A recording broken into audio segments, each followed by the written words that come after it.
Alrighty, everybody. I hope you all will be glad to know this is going to be a quick, short video today, and this is going to be over the process of speciation. I hope that you all are watching this nice and early, and you're going to be able to have a wonderful spring break. I hope everyone is nice and safe.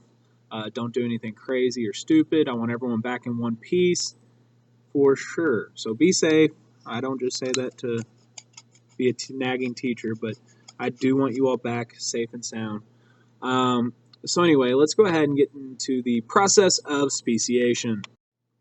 So your objectives for this is you're going to analyze the different types of isolation there are and how they lead to the formation of new species.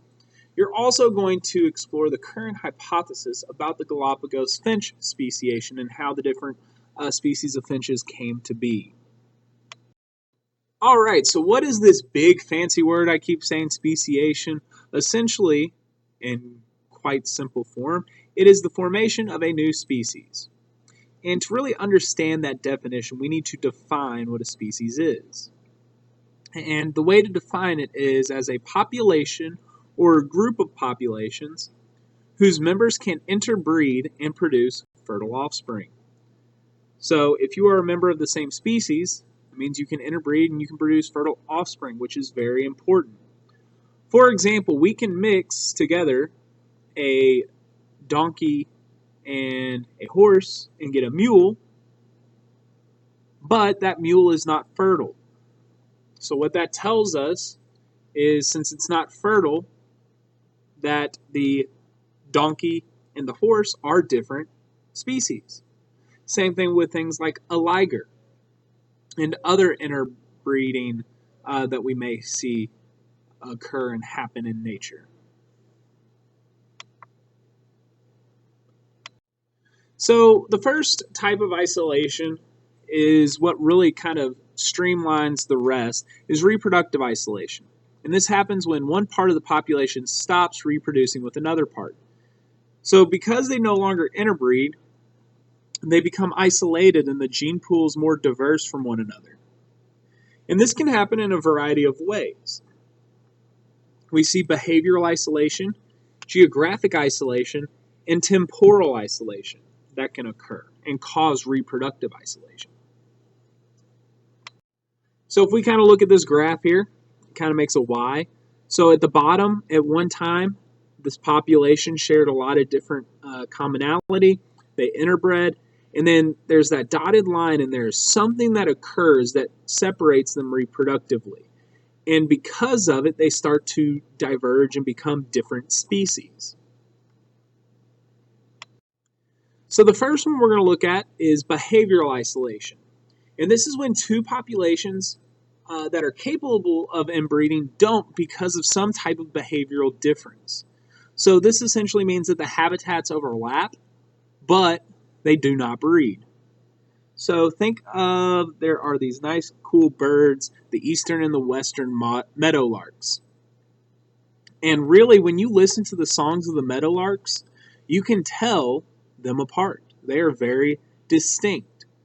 They live in the same area. And the eastern meadowlark songs actually do not attract western meadowlarks and vice versa. And because this species is heavily influenced on breeding through song and using their songs to attract mates, they do not breed with each other because they don't find their songs appealing. This is one example of behavioral isolation.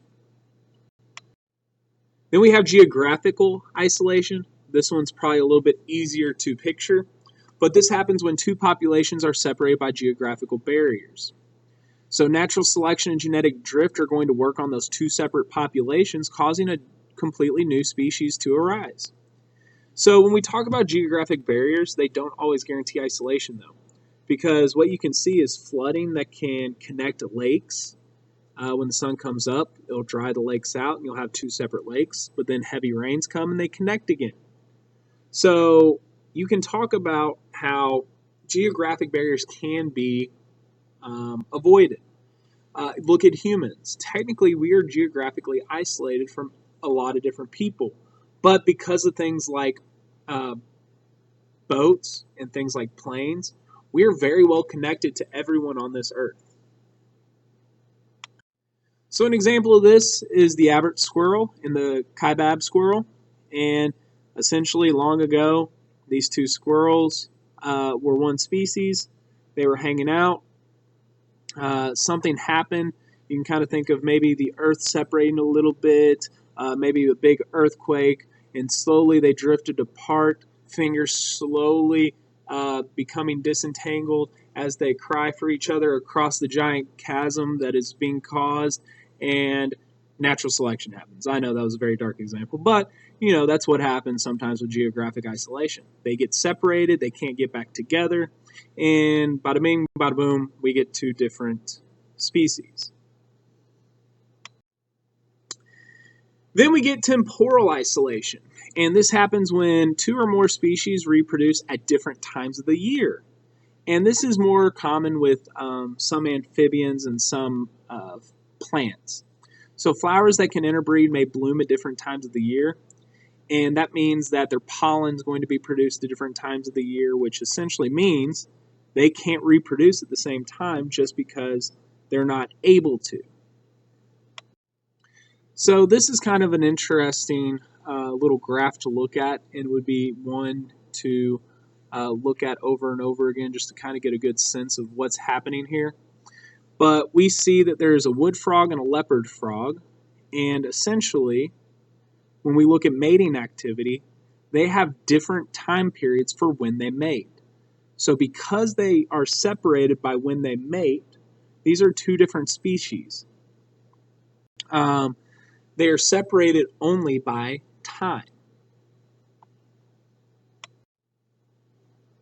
So when we look at the finches in speciation, a lot of the different finches fell into a bell-shaped curve when it came to different polygenic traits, especially when we talk about the beak shape.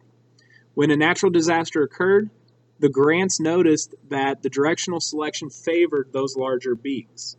And now we can see how a lot of these different types of finches may have arisen.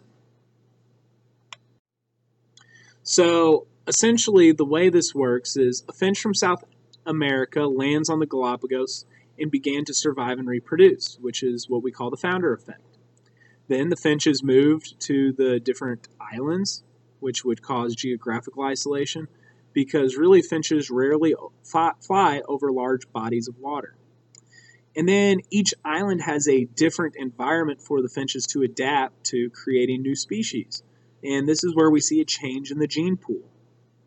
So because they became new species, if you begin to have these different species move from island to island again, they would be separated by competition and behavioral isolation. So these finches are a great, excellent example of evolution in action today. So if you have any questions, make sure you write them down. Let's see. Today's magic secret, super secret word is going to be Vikings. Why? Because I looked over and I saw my iPad and it says Vikings. So today's secret word is Vikings. I hope you all have a wonderful spring break. Or if you are just getting back, I hope you're not having a very late night trying to cram all this in before class. And I will talk to you in class, and I'm sure I will hear plenty of stories about Seaside or wherever else you went. Goodbye.